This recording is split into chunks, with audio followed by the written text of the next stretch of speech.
Միջագետքի տարածքը հիմնականում անապատային է։ Միջագետքում հոսում են առաջավոր Ասիայի երկու ամենախոշոր գետերը՝ Եփրատն ու Տիգրիսը, և հնագույն ժամանակներից մարդիկ բնակվում էին այս գետերի ափերին։ Այստեղ մարդիկ ստեղծեցին ջրանցքներ, ամբարտակներ և այլն։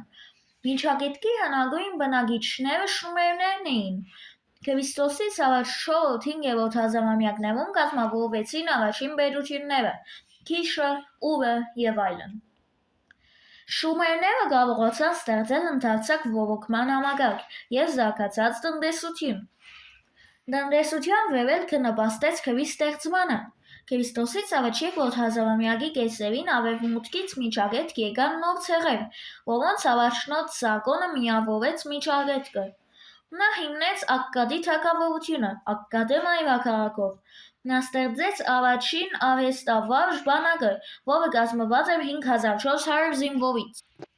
Քրիստոսից առաջ 18-րդ դարում հզորացավ Բաբելոն պետությունը, որի իշխանությունը գրեթե տարածվեց ողջ Միջագետքի վրա։ Արքա Համուրաբին պետությունը ամրապնդելու համար հրամայեց կազմել միասնական օրենսգիրք, որն ուներ 282 հոդված։ Գիրքը փորագրվեց 7 քառակոթողների վրա և տեղադրվեց երկրի տարբեր շրջաններում՝ Ասորեստանում, Հյուսիսային